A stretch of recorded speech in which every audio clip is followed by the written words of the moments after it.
Hello, and welcome to Introducing Me. I'm your host, Sarah. I started this podcast to get to know other people and lifestyles while discovering more about myself. Each episode, I will give a new guest a chance to discuss their background, culture, interests, or whatever they want to talk about to help increase all of our own worldviews. Today, I would like to introduce you to Tiffany. Tiffany is a mom of two. All of them are neurodivergent. She is a survivor of multiple perinatal mood and anxiety disorders. So in addition to talking about her and her kids and, the different things that she's going on, she'll also share a little bit about work and things like that. So I'm grateful to have Tiffany here today with us. So Tiffany, why don't you go ahead and tell the audience a little bit more about your story? Sure. Thank you so much, Sarah, for having me today. So like you mentioned, we're all neurodiverse, and I have experienced many mental health challenges throughout my life, which have influenced my work now as a full spectrum doula. I am also certified in perinatal mental health, and I do a lot of work around grief as well. So you mentioned I have two children. I have a son and a daughter. So you mentioned mental health and, of course, being neurodivergent. Do you want to share kind of how those things came up in your life and what sort of spawned knowing that you have those sort of diagnoses? Sure. So neurodiversity sort of came into my life, when I was a very small child. It was, the early 90s, and I was diagnosed with ADHD at that time, which for most of my life, I actually really resented and rejected. I didn't want that label, and it caused me a lot of stress as a little girl. Also, throughout my younger years, I experienced a lot of anxiety and depression, and that was all related to, complex PTSD and trauma.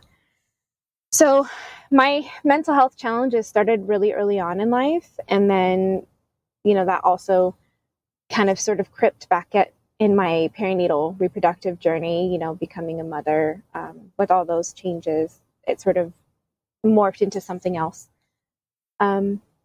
So as an adult now, having neurodivergent children, that sort of gave me an opportunity to look at the things that were different about myself, and come to more of a place of self-compassion and self-awareness and more self-acceptance, I think, than I've ever really had. I've come to realize that I'm likely on the autism spectrum as well, but, growing up in the culture and the society that we have, that's not really recognized. It's not very easily diagnosed in women because of the, diagnostic criteria. So I've sort of self-identify being on the autism spectrum and realize that my children are as well. So did you have good, I'm not sure like the word I'm thinking of, but systems, I guess, in place when you were younger for handling anxiety and depression and your ADHD diagnosis? No. No, actually, I think a lot of that was so much of a struggle because there was so little understanding and so little support. The way that they handled the ADHD when I was younger was trying a few different medications, which didn't really work for me.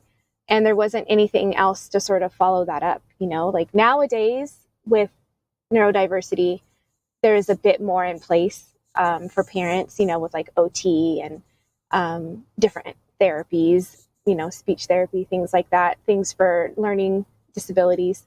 But back when I was growing up, that stuff wasn't a thing yet. And it wasn't offered to us, to my knowledge. So I just sort of adapted and had to learn a lot through masking and trying to just appear quote unquote normal and neurotypical, which was always really a struggle. So then what sort of happened going into pregnancy for you that then you had these perinatal responses after giving birth? So it's different with each pregnancy. Sort of to give a little bit more background, with the whole medication aspect. I was medicated early on as a little girl for the ADHD, right? I tried a few different medications and then my mom sort of gave up on that.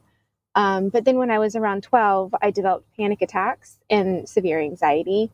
And that's when I was placed on, I think it was Paxil. So I was on an antidepressant for a really, really long time.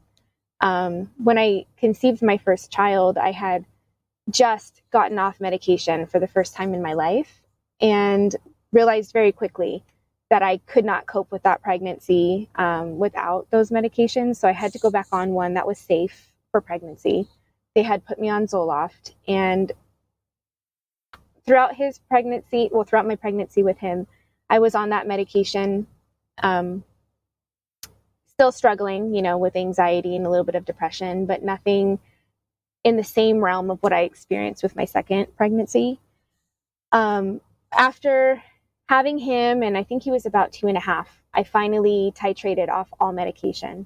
I didn't want to be on it anymore. And it was that time in my life where I decided I needed to learn how to exist without my codependency on this medication. When I conceived my daughter, I was very strongly against going on anything else. I didn't want to sort of go back. I had about a few years under my belt without being on medication, and it was important to me to continue moving forward without it. So with my experience with her, I had a much more severe, diagnosis.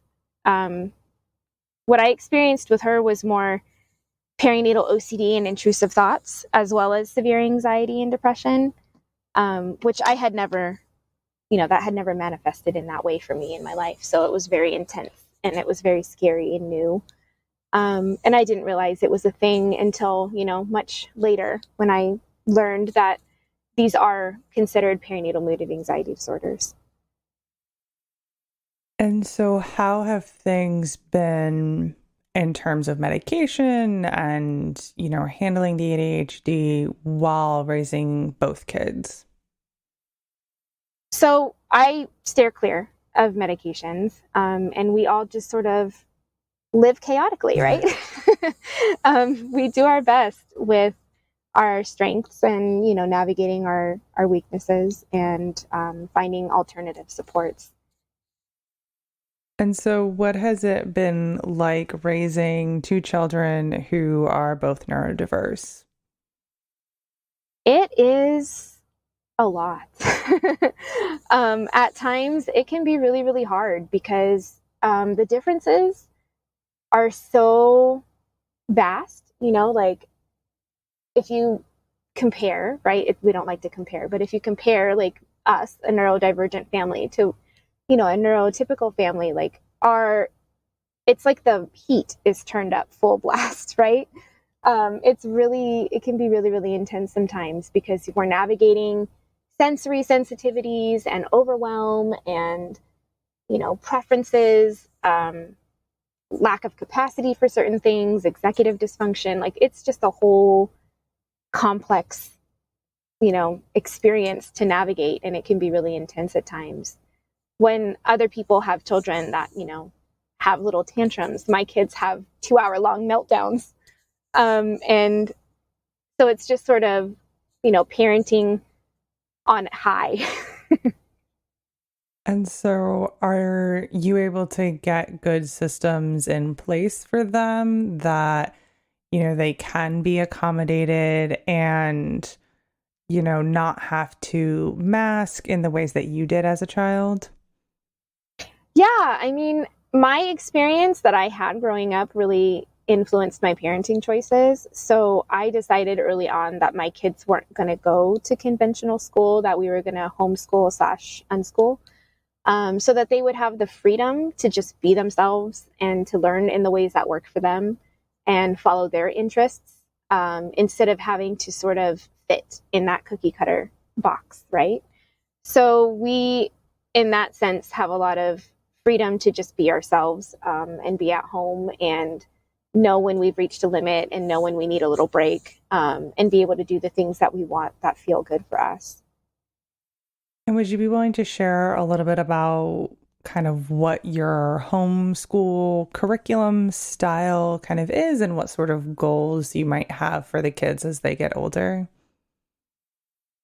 So we fall under, I guess, the umbrella term of like unschooling or life world schooling, which are sort of relatively new terms.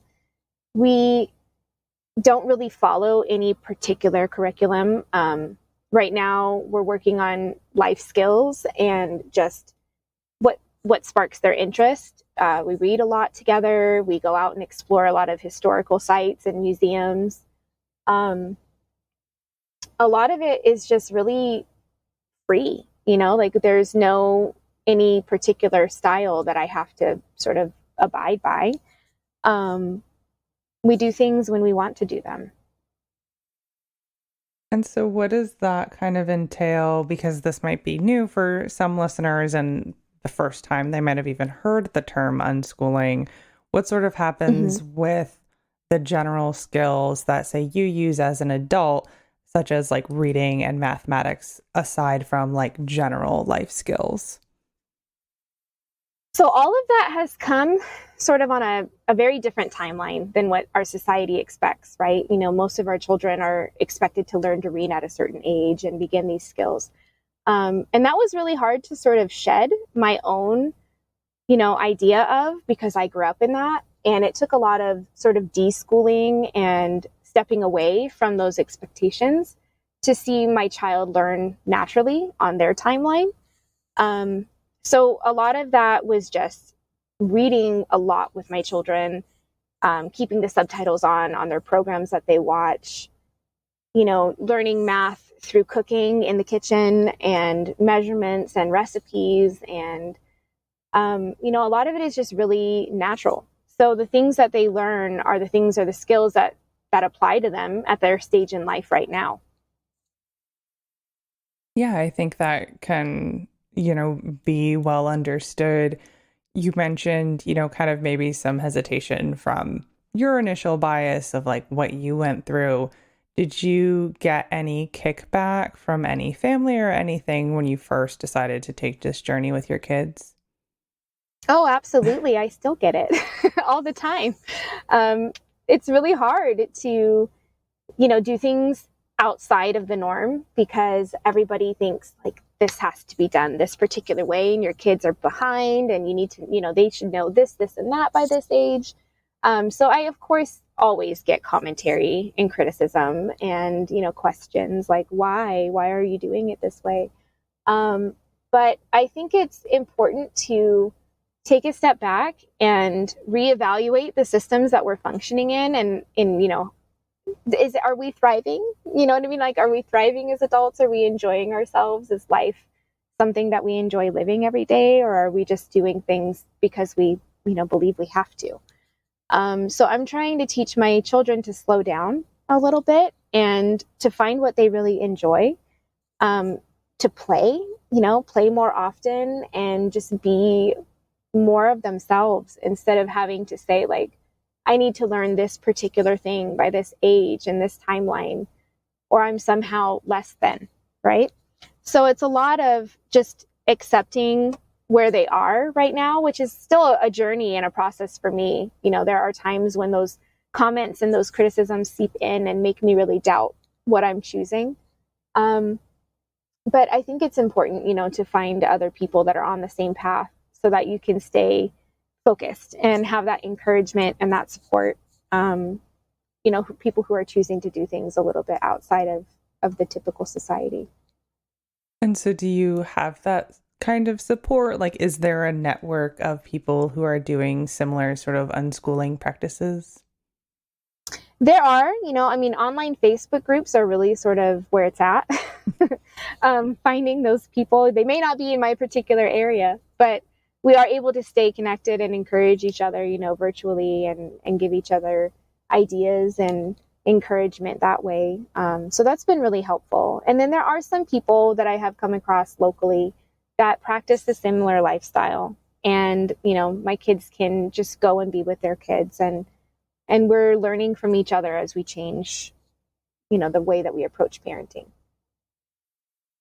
And so do you ever, like you mentioned how the comments can sometimes seep in, but you have a good support network. So does any sort of like the anxiety and depression that you had as a younger child, like kind of kick back in when you get this sort of negativity? Yeah, I mean, so part of my neurodivergence is I have really strong RSD, which is like a rejection sensitive dysphoria.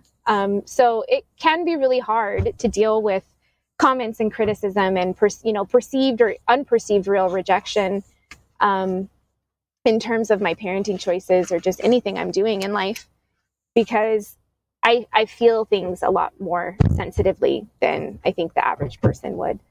So yeah, there are times when that doubt and that anxiety and that questioning really do seep in, and it can take a few days for me to sort of recover from that, and bounce back and get my perspective again. Right. And now I believe you have a husband. Yes. And so is he neurodivergent at all? And does he share any of these sort of kind of feelings and conversations that you have? As we've been together and as our children have grown up and we've realized, the differences in our neurodiversity, I do believe he is neurodivergent also. I don't think he realized it until recently, but yeah, he definitely does have some neurodivergent, aspects to him. And we both have had some challenges, navigating our lifestyle, because that programming that we receive early on, that high achieving, like things need to be at this particular time, it's really strong. And it can be really hard to let go of, it comes up in different ways at different times. But yeah, we do have a lot of conversations about it, and a lot of our own self-healing actually comes through this journey, of realizing that we're giving our kids a whole different opportunity than what we had. And, that brings up a lot of feelings, right? Realizing like, gosh, my kids have this much more freedom and they have this opportunity.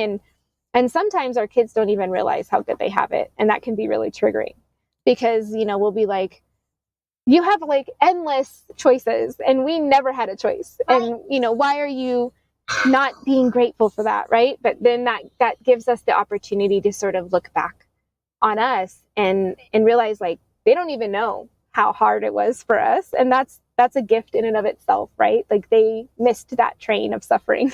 So it's been, it's a good journey to do a lot of inner work. And do you think that's something that you might share with them when they're older, kind of how their experiences might be very different from the ones you experienced as a child?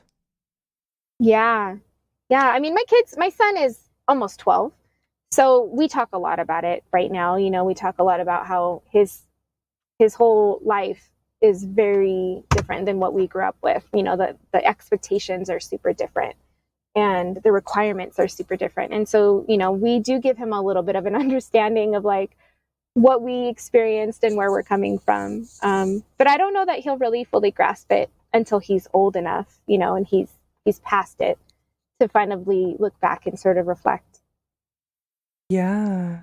Now, you mentioned how, kind of going back a little bit, that your personal experiences kind of led you into what you're doing professionally as a full spectrum doula. So do you want to kind of talk about that work and how that relates to your experiences?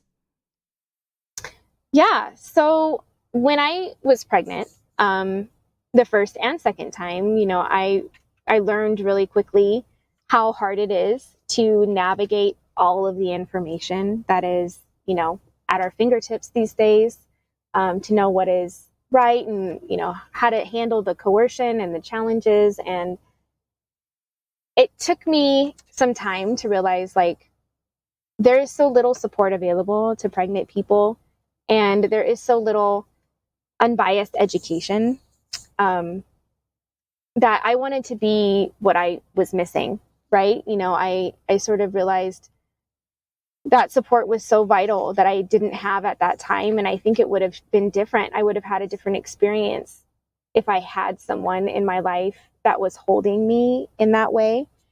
And that inspired me to sort of become what was missing, if that makes sense. Yeah, I think it does make sense. It shows a natural progression and a passion for what you do.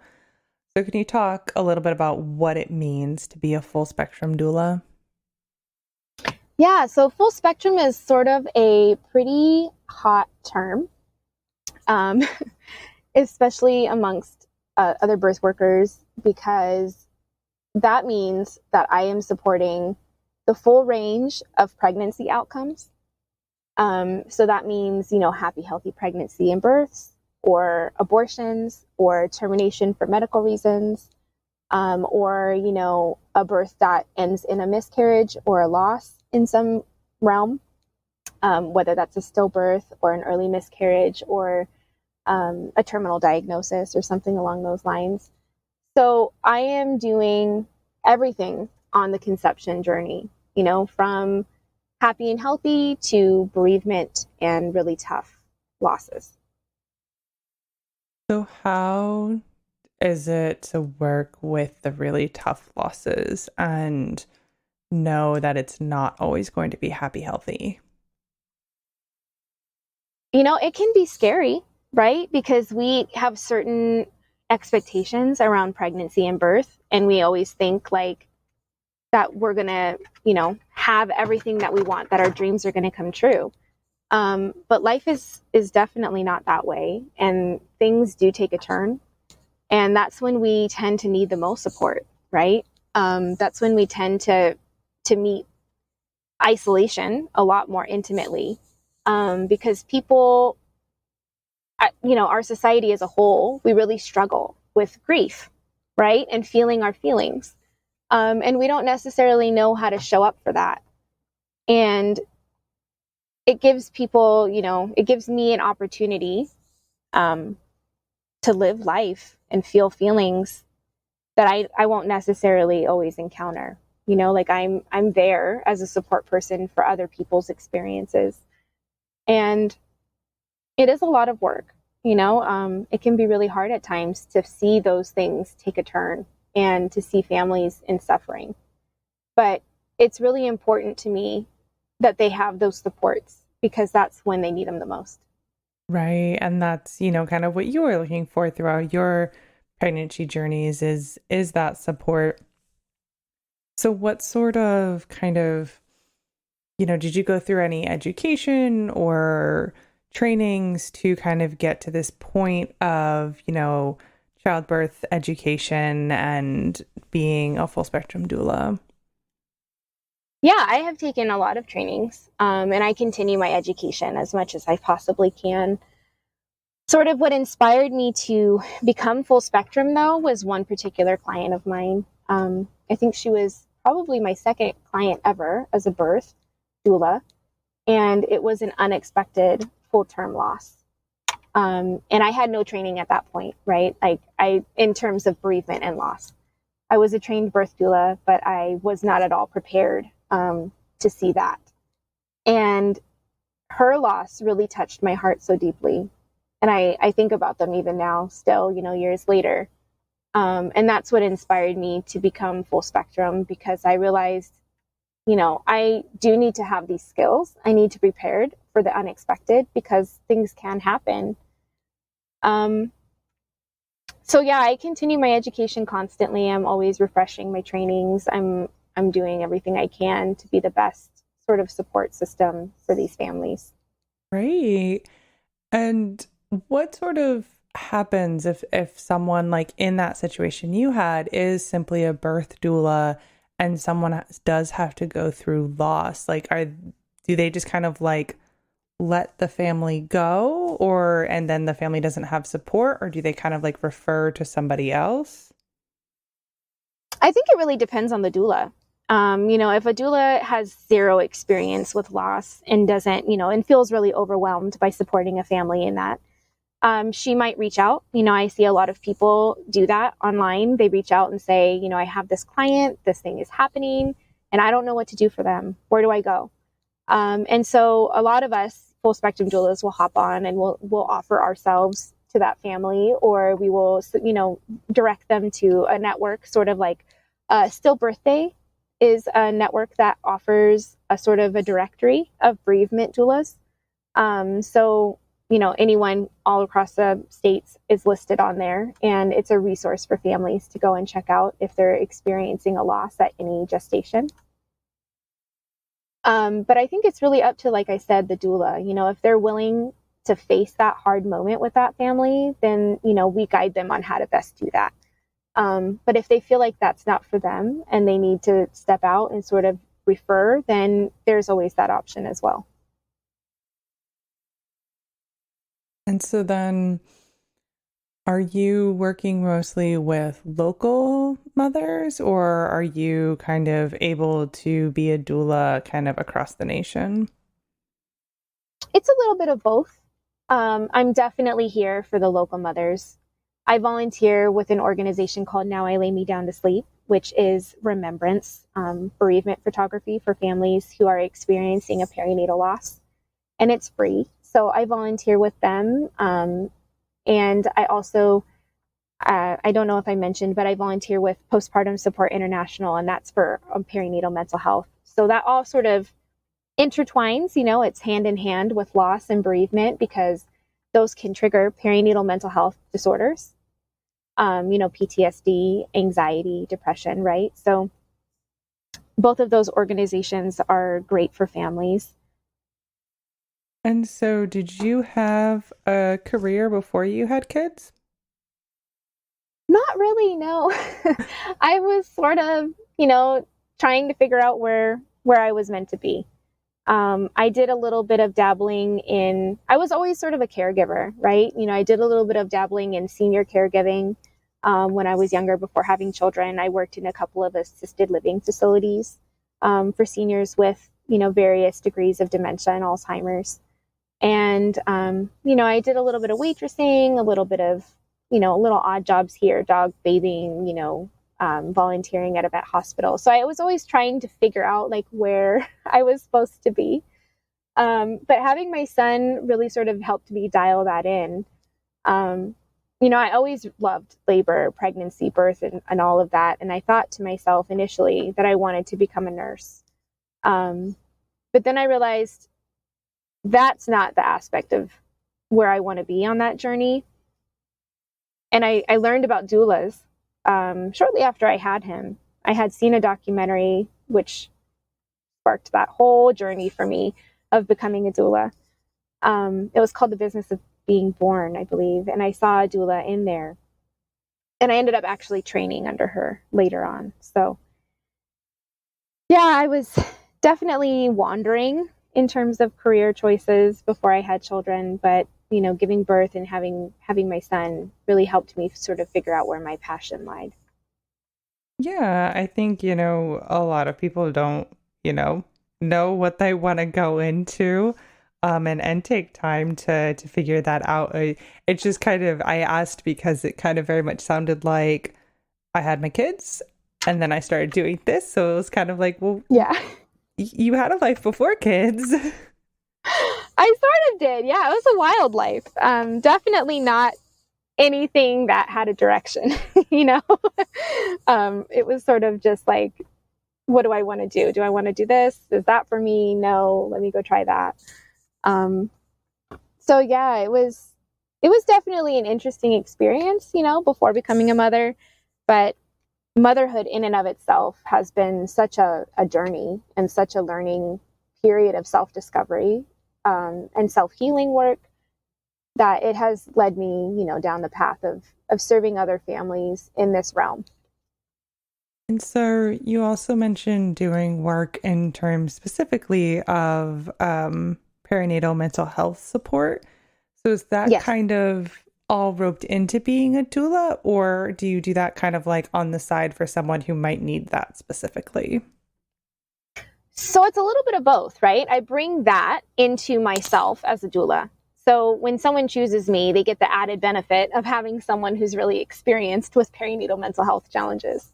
But as my role as a volunteer with PSI, that is something entirely separate from doula work because, it could be anybody, right? People that I didn't work with that aren't my clients as doulas that reach out to PSI.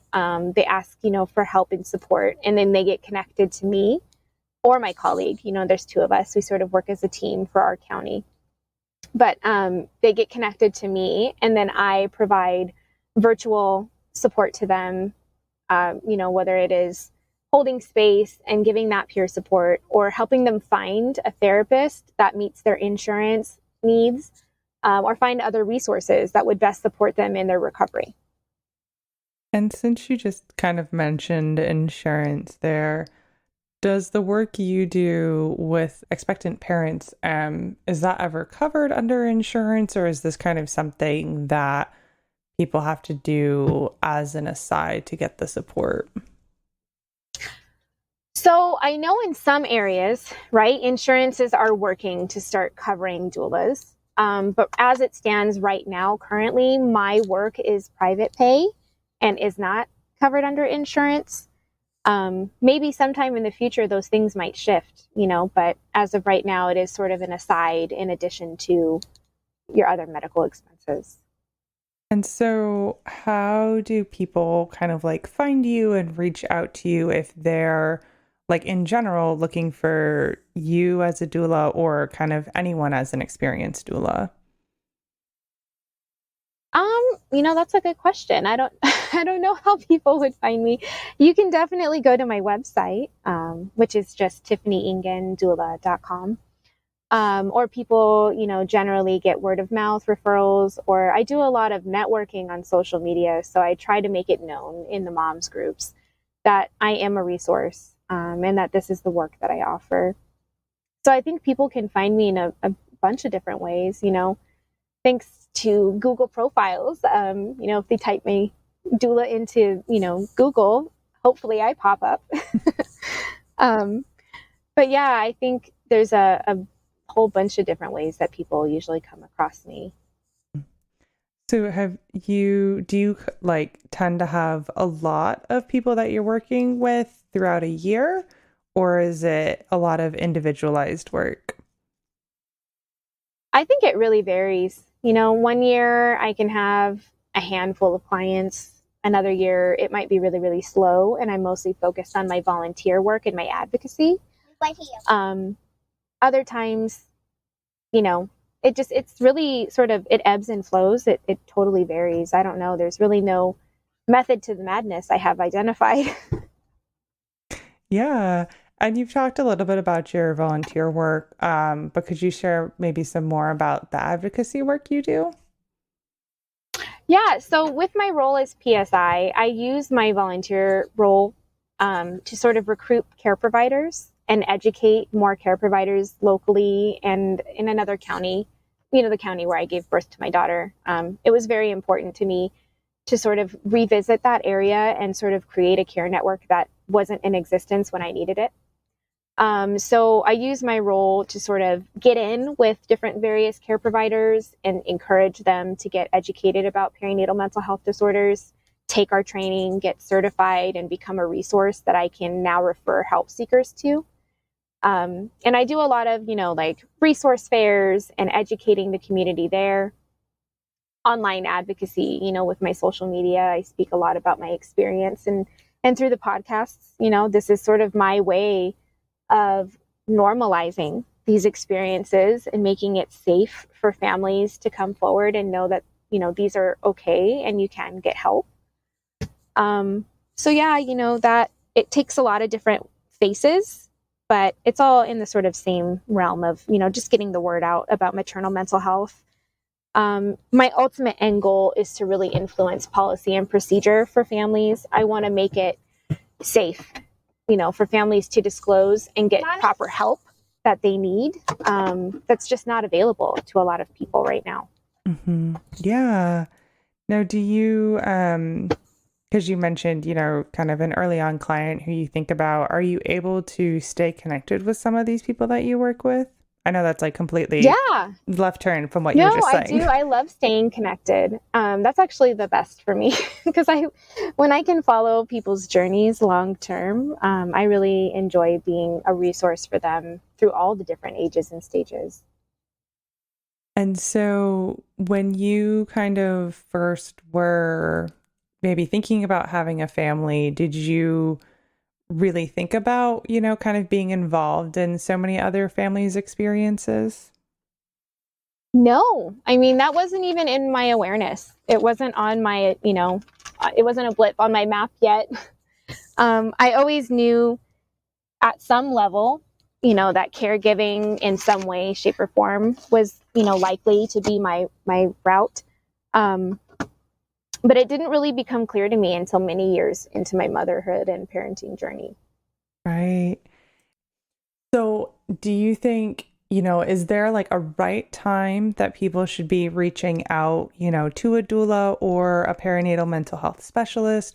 Or can it be kind of any time in the birthing journey or kind of even post-birth?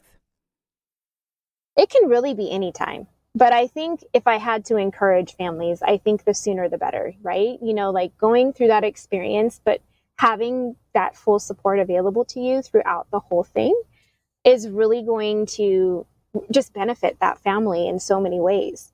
But if that family can't access that care for some reason or another, it's never too late to, reach out, right? Like you could be 6 months postpartum and still come to me as a person who needs help. But I think if I, do want to leave anybody with this message, like just the sooner the better so that you can have the best experience possible. Right. And now kind of switching gears again, because that's where I am apparently tonight. When you had your son and then you had your daughter, Yeah. were you thinking about having more kids at all? I still do sometimes, especially working as a doula and seeing those really adorable, fresh newborns. There are times when I come back and I think, I want another one. But I don't know. I'm not sure if 2 is the end of the road for me yet, or if there's maybe potentially another one that would want to come through. There are some concerns, right? Because of my severe experience with my daughter in my perinatal mental health, I am afraid to sort of go down that route again. And also, my body isn't what it once was. So there are some things that cause me to pause when I get that baby fever. But occasionally there are times when I do think that I might want another one. I don't know.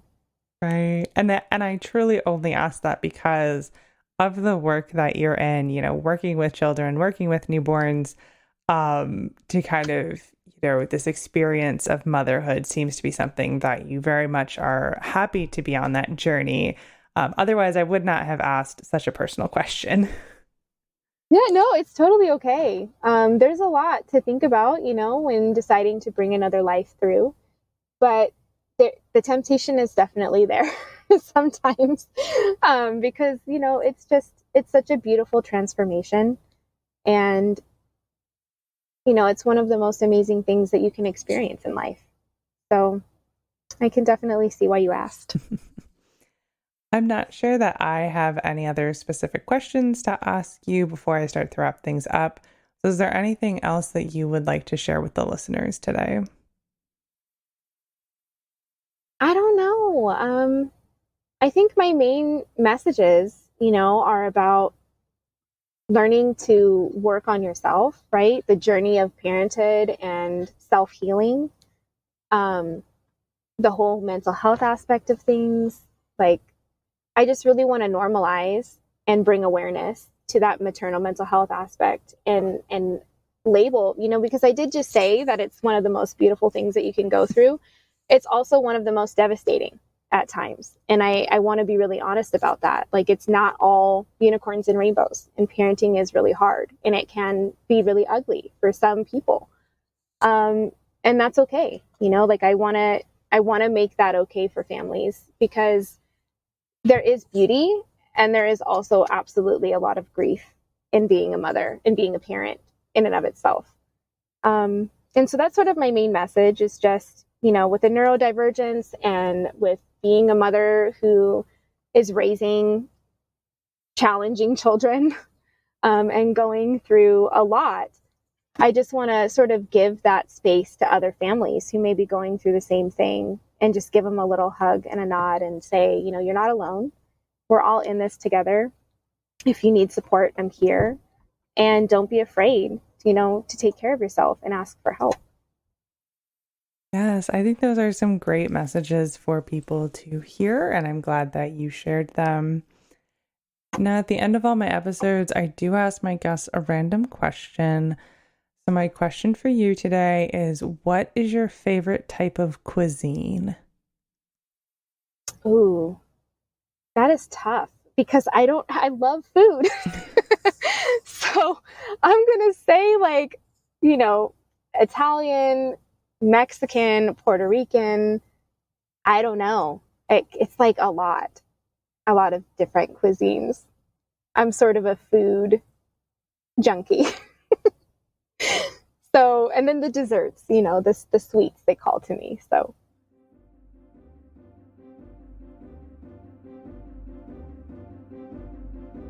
All right, that brings this episode to a close. So as Tiffany mentioned her website earlier, I'll be leaving that in the description, along with both of the volunteer organizations she mentioned, the Postpartum Support International, and Now I Lay Me Down to Sleep. Both of those links will be in the description as well. And also, if you'd like to follow Tiffany on Instagram, her Instagram link will be there as well. And of course, if you would like to connect with the podcast, our website is in the description as well. That brings you to all of our past episodes, past resources, and our social media. We are on Instagram, Facebook, and LinkedIn. And if you'd like to support the podcast monetarily, there is a link to do that as well in the description, along with my email. If you would like to be a guest, feel free to reach out to me. So thank you so much, Tiffany, for spending time with me today, and to my listeners for taking the time out of your day to hear a new story. Until next time, bye. Thank you so much for having me, Sarah. It was so nice to be able to connect with you today. Bye, everyone.